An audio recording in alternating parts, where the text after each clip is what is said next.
दिल्ली में लास्ट 24 घंटे में 5,480 न्यू केसेस डिटेक्ट हुए हैं और 3 डेथ ऑलरेडी हो चुकी हैं। अभी केसेस कम है तो डेथ रेशो भी कम है, लेकिन ये सोचिए जब यही अगर दर जो है इसी तरीके से बढ़ती गई और पर डे अगर 20 से 30 हजार पॉजिटिव पेशेंट आते रहे तो ऑब्वियस सी बात है कि ये जो डेथ रेशो है ये भी बढ़ती चली जाएगी। एक खबर और है कि दिल्ली में जो है लॉकडाउन वीकेंड कर्फ्यू लगा दिया गया है, लेकिन बाकी रेस्ट ऑफ द डे का क्या करें, क्योंकि सिस्टम अभी भी लचर है और जो है भीड़ बाजारों में जो की तो बनी हुई है। अभी फुल लॉकडाउन का कुछ कहा नहीं जा सकता, लेकिन अगर इसी तरीके से केसेस बढ़ते रहे और इंफ्रास्ट्रक्चर का अगर कोलैप्स हुआ तो हर हालत में दिल्ली में भी लॉकडाउन लगाना पड़ेगा।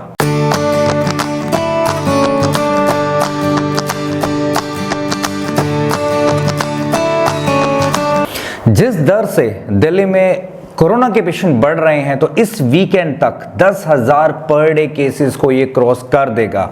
मुंबई से भी एक खबर आई है कि वो तब तक लॉकडाउन नहीं लगाएंगे, यानी फुल लॉकडाउन नहीं लगाएंगे जब तक वहां पर 20,000 पेशेंट पर डे पॉजिटिव नहीं हो जाते। खैर, जिस हिसाब से वहां पे रफ्तार पकड़ी हुई है वो शायद अगले 2 से 3 दिन में ही उनको वहां पर लॉकडाउन करने की जरूरत पड़ जाएगी। एक खबर और आई है साउथ अफ्रीका से। साउथ अफ्रीका में यह स्टडी की गई है कि जो ओमिक्रॉन के पेशेंट थे उनमें जो हॉस्पिटल में एडमिट करने की रेशियो थी वो थी सिर्फ 4%, जबकि जब ये डेल्टा वेरिएंट आया था तब ये रेशियो थी 16 to 17%। अब अगर हम बात करें जब डेल्टा वेरिएंट आया था तो इंडिया में पर डे 4 लाख पेशेंट जो है पॉजिटिव पाए जा रहे थे। अगर हम इस परसेंटेज के ऊपर जाएं तो, और दूसरी बात कि अगर इस ओमिक्रॉन की जो ट्रांसमिटेबल रेट है वो ऑलमोस्ट डबल है उससे, तो हम ये एक्सपेक्ट करते हैं कि पर डे अगर इंडिया में 8 या 9 लाख पेशेंट पॉजिटिव होते हैं तो आप ये देखिए कि कितने पेशेंट को हॉस्पिटल की जरूरत पड़ेगी। क्या ऐसे सिचुएशन में हमारे हॉस्पिटल तैयार हैं? क्या सभी को मेडिकल फैसिलिटी मिल पाएगी? क्या जितने भी एसेट्स हैं जैसे या जो मेन चीजें हैं, भाई आपका वेंटिलेटर है, ऑक्सीजन है या मेडिकेशन है, तो क्या सरकार इस चीज की भरपाई कर पाएगी? खैर, ये तो आने वाला समय बताएगा, लेकिन इन रेशियो से ये चीज तो पता चलती है कि जिस तेजी से ओमिक्रॉन बढ़ रहा है बहुत भयानक सिचुएशन होने वाली है। तो मैं सभी से कहूंगा कि प्लीज प्लीज प्लीज ज़्यादा गवर्नमेंट पे ना जाकर आपकी इंडिविजुअली ये ड्यूटी है कि आप जो है डिस्टेंस को मेंटेन करें, जब बहुत ज़्यादा ज़रूरत हो तो ही घर से बाहर निकलें। दिल्ली में एक तरफ कोरोना के पेशेंट की संख्या लगातार बढ़ती जा रही है, वहीं अच्छी खबर ये भी है कि जितने भी टीनेजर्स हैं उनमें भी वैक्सीन्स लगाने की संख्या दिनों दिन बढ़ती जा रही है, तो ये बहुत पॉजिटिव है। पहले दिन जहां पर सिर्फ 20,998 बच्चों ने वैक्सीन लगाई थी, वहीं दूसरे दिन 33,180 बच्चों ने वैक्सीन लगवाई है। ये बहुत गुड न्यूज़ है, तो teenagers good going, keep it up. अच्छी खबर हो चुकी है, अब टाइम है कुछ बुरी खबर का, और बुरी खबर यह है कि फ्रांस में एक नया वेरिएंट डिटेक्ट किया गया है जो शायद ओमिक्रॉन से भी ज़्यादा ट्रांसमिट या उससे जल्दी ट्रांसमिट हो सकता है। इसका नाम रखा है IHU या यूं कहें B.1.640.2। इसके अंदर जो है टोटल 46 म्यूटेशन देखी गई हैं जो कि ओमिक्रॉन से कहीं ज़्यादा है, और ये अगर स्प्रेड हुआ तो ये ओमिक्रॉन से भी बहुत तेजी से स्प्रेड हो सकता है। अब फ्रांस में मिले इस IHU को लेकर बहुत सारे क्वेश्चंस भी हैं। अब सबसे पहला क्वेश्चन ये पूछा गया है कि क्यों खतरनाक माना जा रहा है इस पर्टिकुलर IHU वेरिएंट को। तो पेंडेमिक एक्सपर्ट एरिक फीगल डिंग का यह कहना है कि किसी भी वायरस के अंदर म्यूटेशन होना स्वाभाविक है। अब म्यूटेशन उसमें होती रहेगी, लेकिन यह जरूरी नहीं है कि हर एक म्यूटेशन जो है वो खतरनाक हो। यह डिपेंड करता है कि कोई पर्टिकुलर वायरस आपकी बॉडी में जाकर कितनी जल्दी अपनी कॉपी को डेवलप करता है। यह मल्टीप्लिकेशन या डुप्लीकेशन जो रेट होता है वो जितना ज्यादा होगा किसी पर्टिकुलर वायरस का, वो उतना ही ज्यादा खतरनाक हो सकता है। दूसरा प्रश्न ये है कि क्या ये पर्टिकुलर वायरस हमारी वैक्सीन को चकमा दे सकता है? तो मैड्रिक्सिव में छपी एक स्टडी के अनुसार हाँ बिल्कुल ये चकमा दे सकता है, क्योंकि इसके जो स्पाइक प्रोटीन में जो म्यूटेशन देखी गई है या जो बदलाव देखे गए हैं वो बहुत ज्यादा हैं। स्टडी के अनुसार इसमें 14 एमिनो एसिड जो हैं नए डेवलप हुए हैं, जबकि पुराने वायरसों में से 9 एमिनो एसिड्स जो हैं रिप्लेस हो चुके हैं, हट चुके हैं। नए वेरिएंट में N5014 म्यूटेशन को देखा गया है, जो इससे पहले जो अल्फा वेरिएंट आया था उसमें देखा गया था, और इसके कारण जो इसका ट्रांसमिबल रेट है वो डबल ट्रिपल हो जाता है, जो बहुत तेजी से फैलेगा।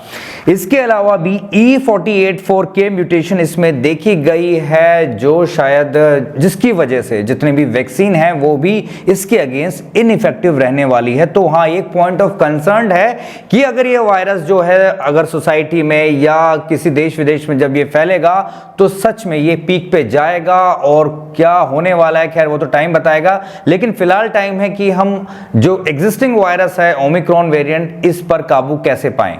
दिल्ली में जो संक्रामक दर है ओमिक्रॉन का या कोरोना वायरस का वो दिन पर दिन बढ़ता जा रहा है। करंट सिनेरियो में जो इसकी दर है वो है 8.37। जो एक्टिव केसेस हैं वो हैं लगभग 14,890। 1 जनवरी से और कल रात तक जो डेथ हुई है वो लगभग हो चुकी हैं 6।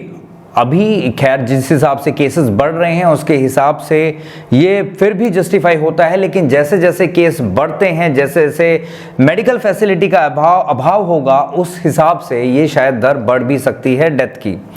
एक पॉइंट ऑफ कंसर्न और आ रहा है कि जितने भी मेडिकल प्रोफेशंस हैं या मेडिकल स्टाफ हैं वो भी कॉन्टिन्यूसली पॉजिटिव होते जा रहे हैं, उनका भी पॉजिटिव होने का दर लगातार बढ़ते जा रहे हैं। दिल्ली में सिर्फ 100 मेडिकल स्टाफ जो है पॉजिटिव हो चुका है, और अकेले सिर्फ एम्स में 60 जो है doctors with including the staff वो पॉजिटिव हो चुके हैं। तो थोड़ी सी हमारे मेडिकल प्रोफेशंस या जो मेडिकल फील्ड में काम कर रहे हैं इनको ओवर प्रोटेक्टिव होना पड़ेगा ताकि वो इसकी चपेट में ना आए, क्योंकि अगर डॉक्टर खुद बीमार पड़ेंगे, अगर डॉक्टर खुद इसकी चपेट में आएंगे तो फिर पेशेंट्स का ट्रीटमेंट कौन करेगा। अब बात करते हैं देश से जुड़े कुछ लेटेस्ट आंकड़ों की।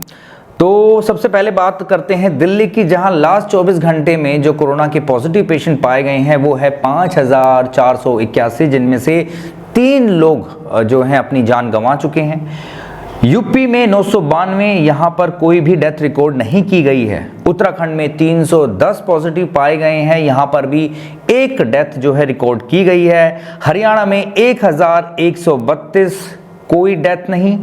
मुंबई में 10,860, 2 लोग यहां पर भी अपनी जान गंवा चुके हैं। केरला में 3,640 और 453 डेथ्स रिकॉर्ड की गई है। तो जो डेथ की परसेंटेज है वो सबसे ज्यादा केरला में है। तो आई थिंक यहाँ पर जो वेरिएंट है वो ज्यादा लोगों पर प्रभाव डाल रहा है, और यहाँ पर जो डेथ है कॉन्टिन्यूसली हम देख रहे हैं कि यहाँ पर डेथ जो है ज्यादा हो रही हैं। अब बात करते हैं टिप ऑफ द डे की। अब टिप ऑफ द डे में हम कहेंगे कि स्टीमिंग कब लेनी चाहिए, किसको लेनी चाहिए, कितनी लेनी चाहिए, ये बहुत बड़ा क्वेश्चन है, क्योंकि यहाँ पर इंसान मिसगाइड हो जाता है। जब उसको नहीं लेनी चाहिए तब वो लेता है तो कॉम्प्लिकेशंस और भी बढ़ सकती हैं, और जब हमें लेनी चाहिए हम तब अवॉइड कर देते हैं, जिससे क्या होता है कंडीशन जो प्राइमरी स्टेज में जिसको कंट्रोल कर सकते थे वो धीरे धीरे कर बढ़ती चली जाती है। सबसे पहले अगर आप स्टीम लेते हैं तो कोशिश कीजिए कि स्टीम आप शाम को लें। उससे ये रहता है कि शाम को जब आप लेंगे तो आपको घर से बाहर नहीं निकलना, क्योंकि जब आप स्टीम लेते हैं तो आपकी जितने भी आपकी नेजल कैविटी है, ओरल कैविटी है, ये गर्म हो जाती है।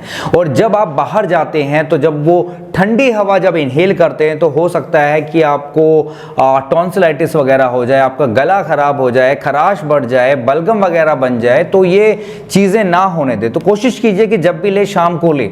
अगर बाई चांस अगर आपको बाहर निकलना भी पड़ता है तो भी आपको मुंह ढककर निकलना है, ताकि आप डायरेक्ट जो है स्टीम या ठंडी हवा को जो है डायरेक्ट आप इनहेल ना कर पाएं। स्टीम लेने से क्या होता है कि आपकी जितनी भी नेजल कैविटी होती है या ओरल कैविटी में जितने भी जर्म्स होते हैं वो जब टेम्परेचर में फ्लक्चुएशंस आती हैं तो वो उनको किल कर देता है। आशा करता हूं कि आपको आज का हमारा ये एपिसोड पसंद आया होगा। हम डेली जो है आपको लेटेस्ट अपडेट देते रहेंगे। आप किस तरीके से अपने आप को ना सिर्फ कोरोना वायरस बल्कि और भी अन्य बीमारियों से किस तरीके से बचा सकते हैं उसमें आपको गाइड करते रहेंगे। अगर आप ऑलरेडी किसी बीमारी से ग्रस्त हैं और आपको सही ट्रीटमेंट नहीं मिल पा रहा है तो आप नीचे फ्लैश हुए नंबर पर व्हाट्सएप पे अपनी रिपोर्ट सेंड कर सकते हैं ताकि हम बैठकर उसको स्टडी कर सकें और आपको best to best treatment avail करवा सकें। आप हमारी हर एक वीडियो को कोशिश कीजिए कि ज़्यादा से ज़्यादा शेयर कीजिए ताकि लोगों तक ये पता चल सके या लोगों तक ये मैसेज पहुंच सके कि कोई भी अगर एग्जिस्टिंग बीमारी है तो उसका पॉसिबल ट्रीटमेंट, उसके फैक्टर, साइन एंड सिम्टम्स क्या हैं और किस तरीके से उसको ट्रीट कर सकते हैं। तो जल्दी मिलेंगे अपने नए एपिसोड में एक नए वीडियो के साथ। तब तक के लिए नमस्कार।